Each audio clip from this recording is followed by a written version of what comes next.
after sand and dunes, the main problem to cope with on the last day was rocks and narrow paths.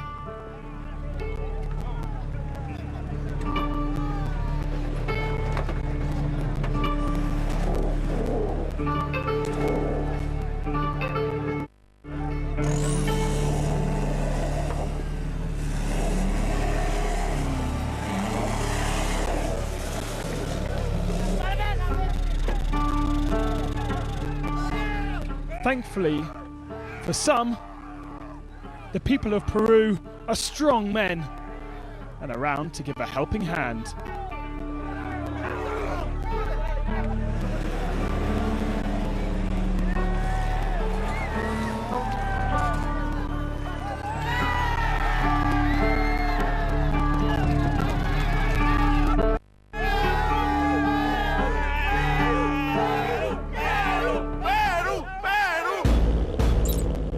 Even the more experienced, like Pau Anders Ulvesæter, struggled in the rocks.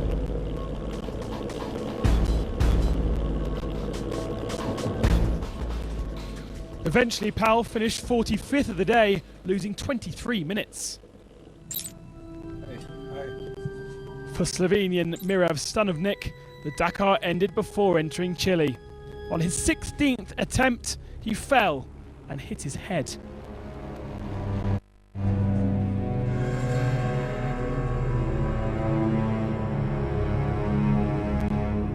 But that's not the end of his story. Hey guy, you leaving? You leaving? Sorry? You leaving? Yeah. Can I use your battery? Yeah, of course, if it's cold, no yeah? problem. No problem. It's working your battery? I don't know. The bike was airlifted away, batteryless. Hey, this is unbelievable. I've seen it once in Africa. The same similar story with Jordi Alcaron's bike. You know, this is my story. A few drops from my eyes. Yeah.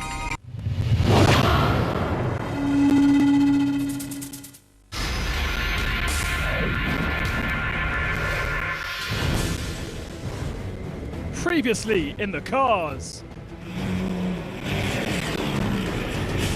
Stefan Pederhansel has only won a single stage, but he and his Mini have a safe gap to the chasing pack. We have to stay in contact, either in front or close behind, and we must avoid mistakes. The surprise also comes from the fact that NASA has had no technical problems so far. Indeed, the Qatar buggy has not caused any problems for Nasser Al-Attiyah. One bar. And the speed is good enough to have won 2 stage victories.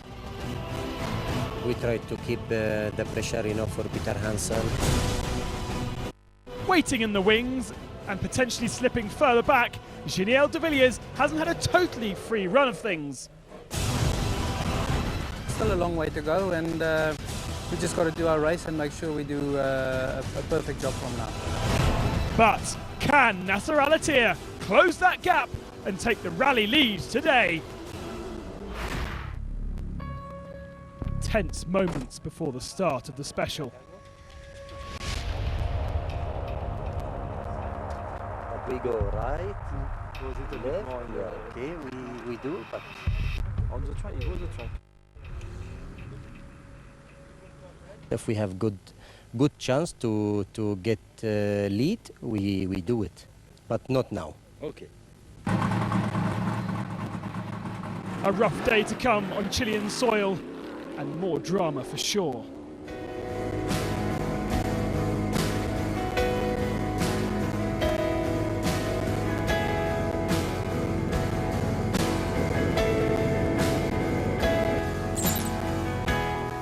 Roma was to open the way today.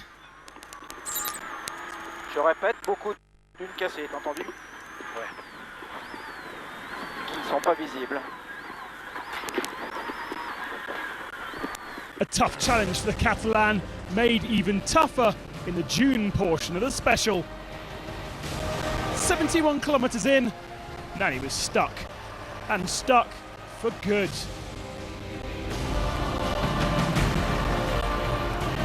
Thankfully for Peder Hansel coming behind, Michael Perrin showed the good path to follow. Perfect teamwork. But for Giniel de Villiers, it was a bit of the same story. The South African losing far less time.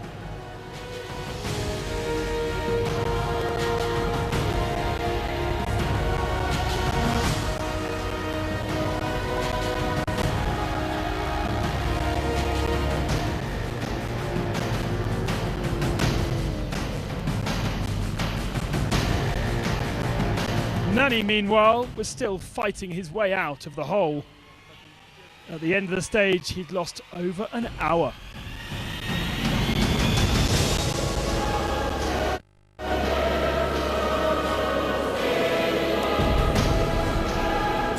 After suffering so many problems these last few days, Carlos Sainz was hoping he could hit back today.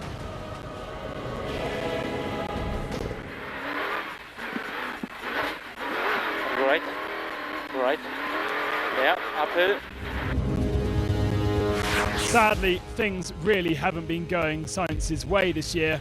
At kilometre 179, it was over for good.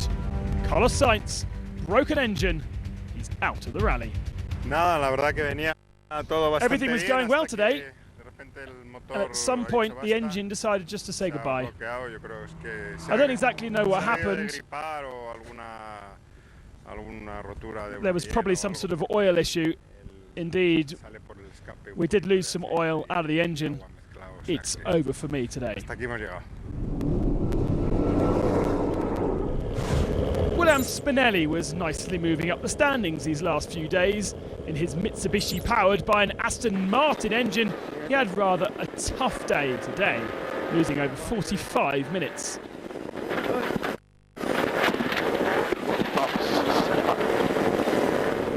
He remains in contention for a top 10 spot. It's been a rollercoaster ride for Robbie Gordon on this Dakar. One day bad, the other day good. Today was more of a Hummer-type special, and indeed the American Rebel had a blast. He eventually finished in third position. After being helped by his teammates, Peder Hansel focused on avoiding mistakes.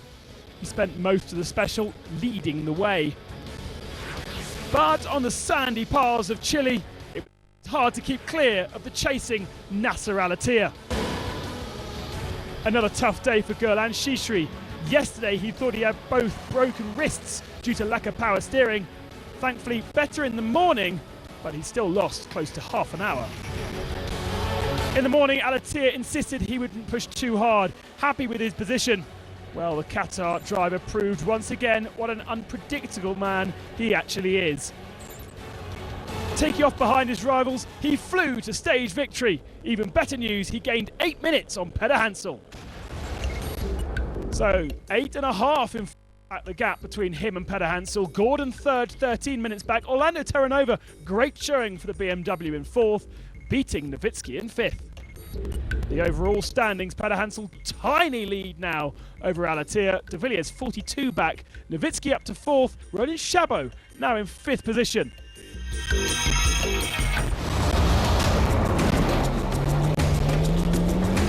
Coming next, a major upset for the De Roy team.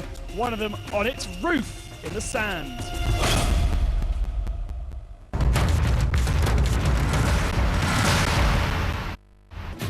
An estimated 100,000 people gathered at the finishing line yesterday of the special stage in Tacna.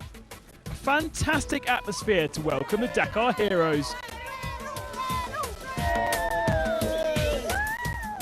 Jose Luis Silva, Peruvian Minister for Tourism, also came to bid farewell to the competitors as they headed towards Chile. Adios and gracias, Peru.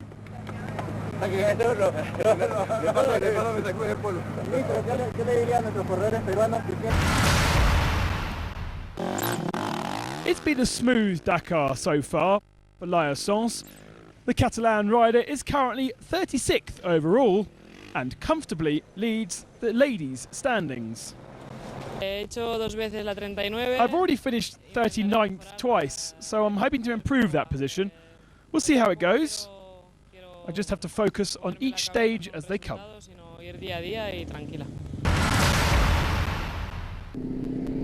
Overall leader after 4 days of racing, Alice Lopez had been enjoying a clean and consistent drive. Things, however, went wrong, badly wrong, on the way to Arica. The Czech suffered battery and power problems on his Tatra, losing close to 2 hours of his leadership. Now we have to focus for the next days, but for sure it's no sense to push, or even it's not my style to wait for the mistakes of the others, but we will see what the Dakar God will bring again.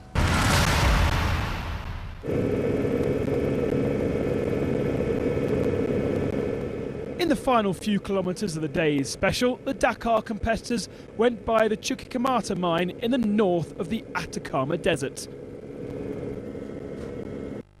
It is indeed the biggest open-air mine in the world and gathers 13% of the world's copper stock.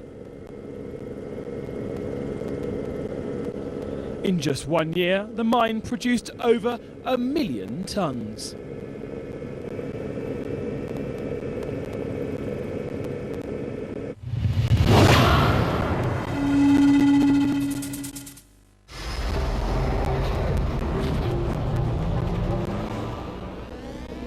Another serious upset for Hans Stacey.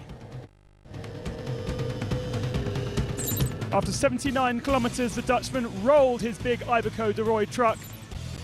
Thankfully, there was no injuries.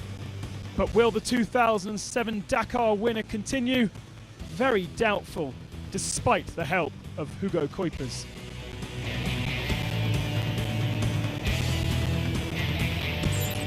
At the halfway mark of the stage, Mickey Biasion could enjoy a decent 6th fastest time.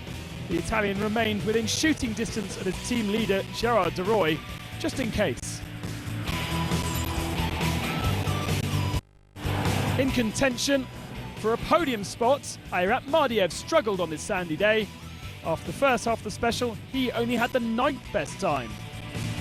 After Lopez suffered a serious upset yesterday, Gerard de Roy was back in race leadership, but with only 5-minute lead over Eduardo Nikolaev. Bad news though, he lost 4 minutes with this mistake.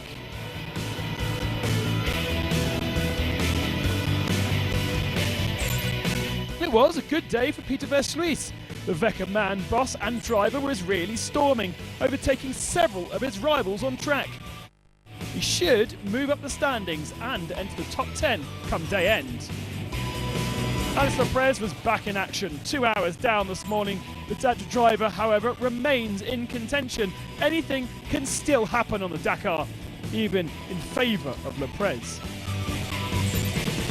It is looking good though for Kamaz and Eduardo Nikolaev. The young Russian was on his way to a first stage success of the year.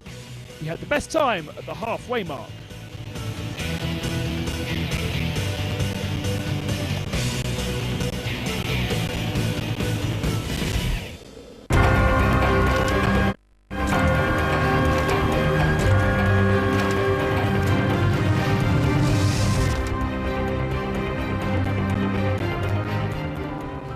My most dangerous rivals were Thierry Charbonnier and Arcarons.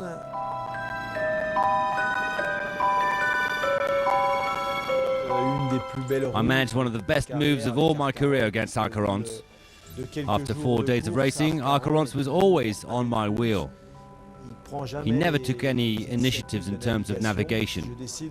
I decided to set a strategy and lose myself voluntarily, and then pretended to have a mechanical breakdown.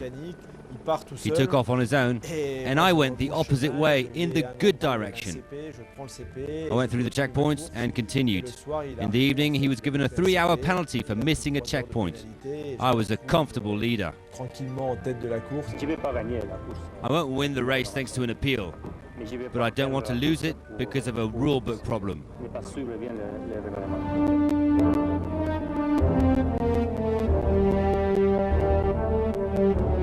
And then in the following stage I fell, and I slightly damaged the bike and twisted a foot peg. We arrived at refueling, and TV cameras were there, and they asked me what had happened. I said I'd fallen. I didn't see a big rut and crashed heavily. I asked the person at refueling if he had a hammer to straighten my peg. So I straightened it, and in the evening, Arcarons went to see the marshals because I had used a hammer and I shouldn't have. I was given a 15-minute penalty and dropped down to second spot. It took me several days to hit back. In the final days of racing, I saw a stage that suited me. I decided to attack on that day. I gave everything I had. I almost destroyed the tyre, but I beat Arcarons by 20 minutes. It's certainly the stage when I pushed the most in all my career.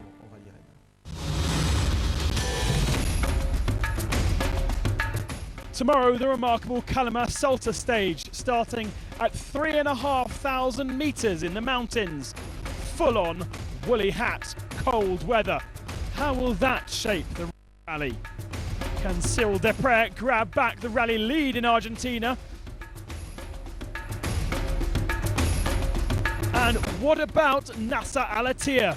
Will the Cordillera be kind to the Qatari?